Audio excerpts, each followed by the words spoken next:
तो hello friend नमस्कार जय जगन्नाथ मो श्री आपणकर मेहंदी आर्टिस्ट। तो आज मोर गोटे ब्राइडल मेहंदी बुकिंग अच्छी जोटा कि बालेश्वर रे अच्छी। तो वीडियो सब किसी कि बालेश्वर तो आम घर बहुत दूर कौन भाया मेहंदी लगाऊँ आपण मैंने भी देखिए जेहेतु बुकिंग मोर इंस्टाग्राम थ्रू रे होता तो पारे जहाँद्वारा मुझे अधिक भल मोटिव हेबी आपण नुआ नुआ डिजाइन शेयर करी। तो अबे वीडियो स्टार्ट करवा आसतु देखा। तो आपण मैंने देखी पारे मेहंदी बाहरी गले। तो मेहंदी जेहेतु बालेश्वर था से आम बस स्पीड बाइक चल जाऊे जेहेतु आम टाइम अनुसार बालेश्वर पहुँचवार था तो से आम देखिपे बहुत स्पीड बाइक भाई चलाऊँ से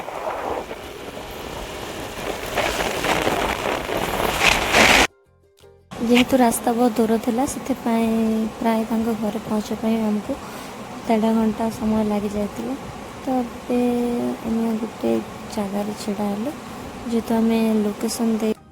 तो अभी देखिपे आपण मैंने आम गोटे रास्ता कड़ छिड़ा जेहेतु आम लोकेशन दे जाऊँ तो लोकेशन आमको भल लगे। तो ये छिड़ा लोकेशन को देखिए और लोकेशन करेक्ट लोकेशन द्वारा घर को जी। तो आपने तो फाइनाली आम बालेश्वर रोड साइड से पहुँची गलु। तो ये घर को मात्र अल्प समय बाकी अच्छे। तो देखिपे फाइनाली आम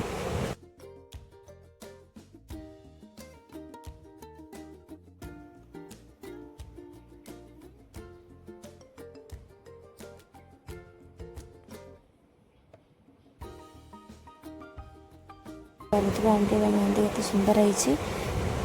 तो दीदी या भितर निजर काम सारी आसीगला। तो ये दीदी मेहंदी स्टार्ट करवा। तो देखिए दीदी मेहंदी भी स्टार्ट मैं करी। तो फाइनाली दीदी मेहंदी भी कंप्लीट हो गला। तो आप देखिए दीदी डिजाइन कह मुताबिक मुझे तो से मोर इंस्टा आईडी गोटे मेहंदी चॉइस करते जहाँकि बहुत पसंद आसला। तो से डिजाइन मेहंदी मो हाथ में लगे। तो मुझे एग्जैक्ट मेहंदी लगे से बहुत खुशी भी अच्छा मेहंदी। तो ये शूटिंग तौक को गले। तो मुझे आउ किसी जनकर मेहंदी ये लगेबी। तो अब स्टार्ट करवा। आप देखिए साइड मानक मेहंदी भी बहुत सुंदर है। दीदी डिमांड था कि से भरा भरा मेहंदी लगे। तो मुझे इच्छा अनुसार भरा भरा मेहंदी लगे। तो आपने देखिपे फाइनाल 2 जन सिस्टर होल हैंड मेहंदी बहुत खुशी भी अच्छा। मो मेहंदी भी बहुत पसंद आसी। तो आप देखिपे तो लास्ट में किसी फोटोशूट कली। फोटोशूट पर आम किसी कथबार्ता हेलु। तो ये फाइनल शूटिंग सरला घर को जी।